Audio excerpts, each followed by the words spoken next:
Hello and welcome to our morning edition of Arirang News. We begin with these stories making the headlines at this hour.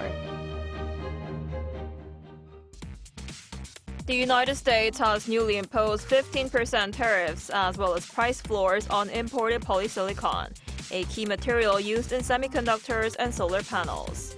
President Donald Trump signed the order saying the U.S. reliance on foreign supplies threatens national security. And the U.S. leader also says he believes the war with Iran could be over soon, while dismissing reports that Washington is suffering a munition shortage. Meanwhile, as Iran and Oman continue talks on shipping through the Strait of Hormuz, Iranian media have said that a potential deal would replace the waterway's existing northern and southern shipping lanes with a centrally managed corridor. South Korea continues to swelter under a record-breaking heat wave, with temperatures expected to soar to as high as 39 degrees Celsius in parts of the country today, including the capital region. The extreme temperatures are also disrupting professional sports, with the Korea Baseball Organization canceling all remaining games this week.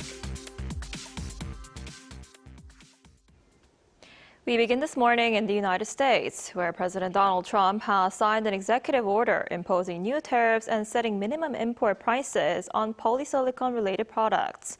The measures are aimed at curbing low-cost imports while strengthening domestic supply chains for chip production. Our Park Won-woo starts us off. A 15% tariff on products derived from polysilicon, a key material for semiconductors and solar panels, will be put into effect by the U.S. on December 4th. That comes after U.S. President Donald Trump signed a proclamation on Thursday local time, saying the measure was necessary to ensure that imports of polysilicon and its derivatives do not threaten the country's national security.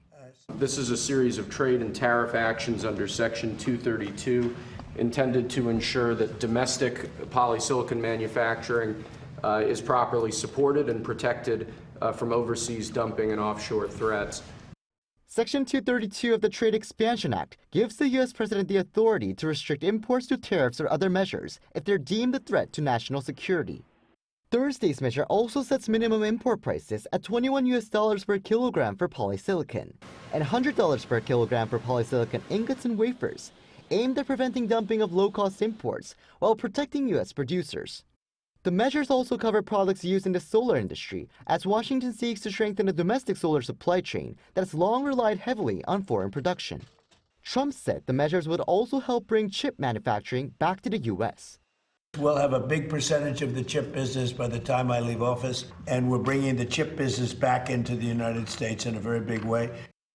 The order also includes incentives to encourage U.S. production of polysilicon and its derivatives, while authorizing the Commerce Secretary to make company-specific deals to promote such investments. Companies with approved plans to expand production in the U.S. may also receive tariff exemptions on some equipment and materials needed for their investments. While the tariffs will not take effect immediately, the administration says it will restrict imports by companies found to be stockpiling polysilicon or its derivatives ahead of their implementation. Park Won-woo, Arirang News. And the U.S. president also says he believes the war with Iran could soon be over, as questions mount over American weapon supplies. Meanwhile, Iran and Oman are reportedly discussing a new framework to manage shipping and maritime fees through the Strait of Hormuz. Our Lee Seung-jae reports. U.S. President Donald Trump says he believes the war with Iran could be over soon, as questions grow over American weapons supplies and negotiations continue over shipping through the Strait of Hormuz. And we'll see those days pretty soon again, based on everything I see, as soon as the war ends. And I think it's going to end pretty soon. I don't think they can go much longer. Yeah. Speaking to reporters Thursday, Trump also acknowledged that the U.S. military has faced supply issues with some weapons, but has an unlimited supply of most ammunition. We have certain types of munitions that are very powerful, that we have unlimited, virtual unlimited supply. We have others where it's a little bit tighter, and we're getting them in on a daily basis. His comments come after Reuters reported that the U.S. Army had used much of its global stockpile of highly accurate, long-range missiles during the 5-month conflict with Iran. Trump also threatened to seek long prison sentences for anyone found responsible for leaking sensitive information about U.S. weapons supplies. Meanwhile, Iran and Oman are reportedly discussing a new framework for managing commercial shipping through the Strait of Hormuz. According to a source at Iran's foreign ministry, cited by the semi-official Fars news agency, the proposal would eventually replace the strait's existing northern and southern shipping lanes with a centrally managed corridor. During an initial transition, ships would enter through the northern lane near Iran and exit through the southern lane near Oman. Eventually, all vessels would use a central shipping lane, with inbound traffic managed by Iran and outbound traffic jointly managed by Iran and Oman. Ships would also be required to pay fees for maritime services, including insurance, fueling, and environmental protection. The Iranian source denied reports that Tehran and Muscat are considering fees equal to 3 or 7% of a ship's cargo value. Instead, charges would vary depending on the services provided. The Strait of Hormuz remains one of the world's most important energy routes, making any agreement over its operation closely watched by global oil markets. 이 승재, 아리랑 뉴스.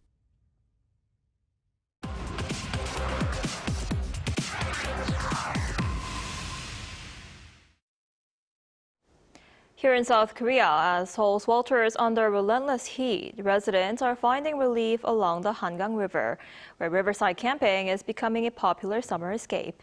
Our Hong Se-jung was there. Amid a gentle summer breeze, tents are set up beneath the trees. With sweeping views of the Hangang River, visitors relax in the shade, enjoying a peaceful escape from the heat. Families with children, couples, and foreign tourists have gathered at Yeouido Hangang Park for some camping in the heart of the city. It's great for active kids to be out in nature. And having a place like this close to home, where we can enjoy the Hangang River, is really a great way to unwind. Usually, camping overnight is not allowed along the river, but this summer, the city has designated special zones for camping at 4 riverside parks. Running from 5 p.m. to 9 a.m. the next day, the campsites are available free of charge through a reservation-only system with space limited to 100 camping spots per site. Visitors can bring their own tents or rent them on site. QR codes are also available to help foreign visitors easily place food delivery orders. Just a short walk away, swimming pools along the river stay open till 10 p.m. and offer another refreshing escape from the heat. Food stalls by the pool sell food such as ramen and roasted chicken and a range of beverages, while visitors can enjoy the pool at an affordable price. The entrance fee is really reasonable at only 5,000 won. Going to a beach can be a bit of a hassle, but this place is nearby, so it's much more convenient. As night falls, visitors order food that's delivered to a nearby delivery zone. With lights coming on, the campsite takes on a romantic atmosphere, allowing campers to relax and enjoy a peaceful evening. Meanwhile, the swimming pool comes alive after dark, with DJ performances on Fridays and weekends setting the mood as visitors soak up the energy of the summer night. Once I got in the water and got back out, I definitely cooled down. It felt really refreshing. At the heart of the city, this urban summer getaway that offers camping and swimming facilities will stay open throughout August. Hong Se-jung, Arirang News. So South Korea continues to swelter under record-breaking heat, with some parts of the country climbing above 40 degrees Celsius this week. For more on this, we're joined today by Professor Yoon Jin-ho, professor at the School of Earth Sciences and Environmental Engineering at Gwangju Institute of Science and Technology. Professor Yoon, thanks for coming on today. Thanks for having me. So I don't think I've ever experienced Seoul this hot before. Some parts of the country recorded their highest ever temperature this week. Why has this year been so hot, and what's driving this record-breaking heat wave? And from a scientist's point of view, was a heat wave like this something you saw coming? Well, this summer's the heat wave and it's unprecedented, and it's driven by those very large-scale atmospheric circulations. The temperature in Korea during summertime is depending on how high or how strong the high-pressure system is over the Korean peninsula. But this year it happens to be that the North Pacific High, which I believe you heard, and then the Tibetan High, which is supposed to be a bit away from Korean Peninsula, but it just happens to be both got extended and it covers over the South Korea. So that we becomes in a way like a hotspot for those high pressure. That means is the temperature in Korea is getting very, very high, and you know, we have a heat wave, tropical nights, and so on like that.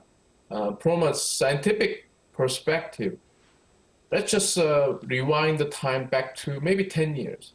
Around the time when the temperature is above 35 degrees, the daily maximum temperature above 35 was something, and we talked about, you know, in the news like this. But now we are talking about temperature above 40 and 38, 39. But just think about our body temperature. The normal body temperature is 36, 37. But then when you go outside, the air, the temperature of the air is higher than that. So we are getting into some sort of a regime that we haven't experienced. So meaning that we are getting into some kind of new territory of the summer climate. And this likely to become a normal in the coming years. So that's something we worry about. Right, that sounds very concerning. And today is Ipchu, which is traditionally marks the beginning of autumn. When do you think we'll finally start to feel a break from this extreme heat? Well, sorry to tell you that, but likely till like next week, we are going to experience this sort of a heat. But the peak may be around early next week. But then the around the Marbo, which is 14th of this month, and then in the middle of August is the 15th. So climatologically and seasonally, after August 15, we see that the summer is a start to retreat, and hopefully the fall will come in. That's likely the scenario for this year. So until like next week, we are experiencing heat wave, but the peak may be at maybe early part of the next week. But then when the next week after the August 18th or the 15th, sorry, then we may start to feel that we may get some sort of break from the heat wave, and we are getting into fall seasons. Right, and like you just said, a lot of experts say extreme heat could become the new normal. Now, next summer could be even hotter than this year. How concerned should we be about that? I just mentioned earlier, like 10 years ago, we talked about in the news when the temperature is above 35. But now, this year, we are talking about 38 and 40 degrees, 41 degrees, like that. So the global warmings make it such a way that the mean or the normal, the bar has to be, just go up quite a bit. So even the summer is, not this hot, this warm, hotter, but we are still experiencing maybe 35, 36. So, and then if you count the extreme hot summers, that all comes down to last 10 years, last 15 years. And within that range, we are seeing the hottest summers, top 10 and top 5 or something like that. So we are getting into something new. We just have to prepare to reduce the health risk and so on like that. Right, absolutely. All right, Professor Yoon, I'm afraid that's all the time we have for today. Thank you so much for coming on today. We appreciate it. Thanks for having me.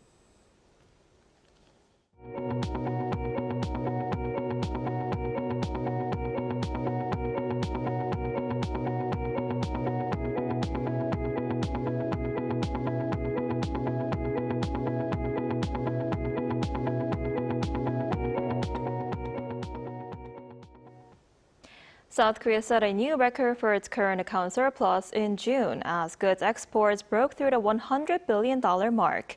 Our Lee-Jian reports. Korea posted a record-breaking current account surplus in June, setting a new high for the second month in a row. According to the Bank of Korea on Thursday, the surplus reached 49.73 billion US dollars. This marks the second consecutive month of record-breaking on-month surpluses, surpassing the previous record of $38.61 billion set in May.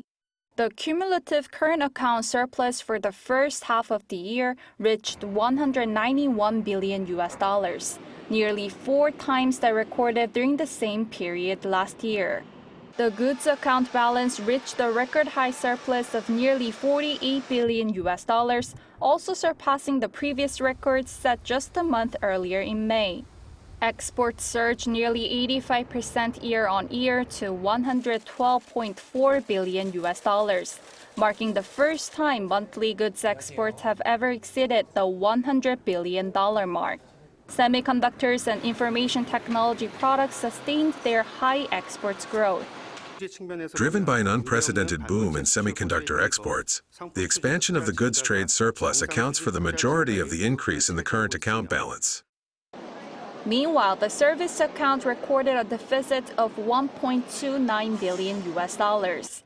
However, driven by an increase in foreign tourists, the travel account managed to post a surplus of 440 million US dollars.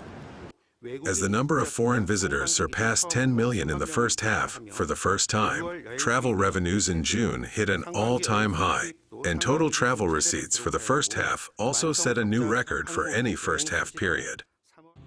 As Korea's current account continues its strong momentum throughout the year, authorities had previously set the full-year surplus target at 250 billion US dollars. Given that the first half total has already hit 191 billion US dollars, officials said the full-year forecast will likely be revised upward. Lee Ju-yeon, Arirang News. The Korea Baseball Organization has canceled all remaining games this week as an unprecedented heat wave continues to grip the country. The decision came after an emergency meeting on Thursday involving league officials, all 10 clubs, and the Players Association. The KBO had already canceled Wednesday and Thursday's games before suspending the entire weekend schedule. The regular season will resume next Tuesday. Until further notice, all weekday and weekend games will start an hour later at 7 p.m. to reduce exposure to the extreme heat. The only exception is Seoul's Gocheok Skydome, an indoor venue, where Saturday games will remain at 6 p.m., while Sunday games may start at 2 p.m., depending on the broadcast schedule. A veteran beekeeper in South Korea has spent nearly 5 decades following the seasons with his hives. But these days, climate change is throwing his entire operation off course. Our Kim Sa-young tells us more. Now 65, Park runs a migratory beekeeping farm, moving his hives from region to region to follow the seasonal blooms across the country. His bees don't just make honey. They're essential pollinators for crops nationwide. Now, because of climate change, it is very hard for beekeepers to survive. In the past, there were big climate differences between the southern and central regions. But now, because of global warming, flowers seem to bloom all at once nationwide. Rising temperatures mean flowers are blooming earlier and for shorter windows than they used to. Park once planned his beekeeping trips around that bloom calendar. Now, with flowers opening prematurely, he's had to cut those trips in half, and his harvest has suffered as a result. The honeycomb should be completely full, but compared to previous years, there isn't as much honey. Our harvest is down by about 50%. According to the Ministry of Agriculture, the number of hives dropped 14% between 2014 and 2023, a decline that threatens far more than just the honey supply. Yeo Seung-woo, a professor of climate and energy systems engineering at Ewha Women's University, warns that without bees to pollinate crops, farming itself could be at risk. The destruction of the bee population is in many ways one of the greatest threats to humanity. We may not feel it right now, but it could be the most serious problem of all. In response, the South Korean government says it will invest $32 million through 2030 in research to help restore bee health. Welcome news for beekeepers like Park. Kim Seoyoung, Arirang News.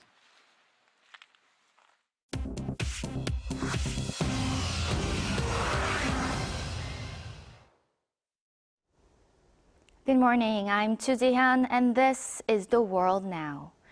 In the United States, President Donald Trump has signed 2 executive orders limiting birthright citizenship. The executive orders on Thursday come just weeks after the Supreme Court struck down his first attempt. They target what the White House calls, quote, birth tourism, foreigners traveling to the United States to give birth so their babies can become U.S. citizens. An aide said at Thursday's signing that the practice is now banned. They also limit citizenship for children of foreign government employees. Trump called the Supreme Court's 6-3 decision a, quote, disgrace, and said people are building businesses around birthright citizenship. Executive orders set policy but do not carry the force of law, and these are expected to be challenged in court. In Yemen, at least 30 government soldiers have been killed in attacks on military camps on Thursday. The Houthi movement says it fired the missiles and drones and that military vehicles and weapons depots were destroyed. The Iran-aligned Houthis say they hit Saudi troop positions in Marib and Hadramaut provinces and claim hundreds of Saudi-aligned fighters were killed or wounded. Officials say the death toll may rise. In Europe, football's governing body UEFA says it could still boycott FIFA competitions, including the World Cup. It says FIFA's defense of President Gianni Infantino, quote, changes nothing. The English Football Association has also written to withdraw its support for the FIFA president. This follows Infantino's plan to sell stakes in FIFA's tournaments to private investors. FIFA has dropped the plan and apologized, but UEFA says its conditions have not been met. Infantino faces re-election in March. Kazakhstan has released a tiger into the wild as part of a reintroduction project, giving the country its first wild tiger in more than 70 years. An adult female Amur tiger named Umit, meaning hope, was released on July 31st into a nature reserve near Lake Balkhash. She is one of 4 tigers brought from Russia in May. The long-term goal is to establish a breeding population back in the wild.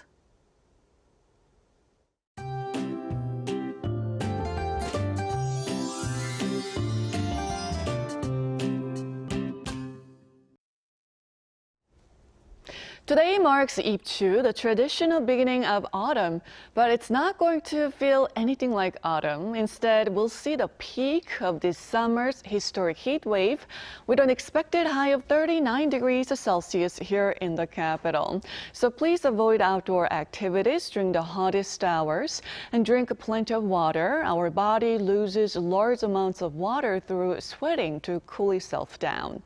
Seoul seems to be one of the hottest places in the nation, while Chuncheon and Gwangju will make it to 38 degrees. Daejeon, Daegu will be topping out at 37 degrees Celsius. Meanwhile, Typhoon Dolphin will make landfall in southern China early next week. Although it won't directly affect the peninsula, rough seas are expected around Jeju and the South Sea, bringing heavy showers through the weekend for the East Coast and Jeju Island. So for those of you having summer vacation in those areas, stay safe, while this change in weather system will start to ease life-threatening heat.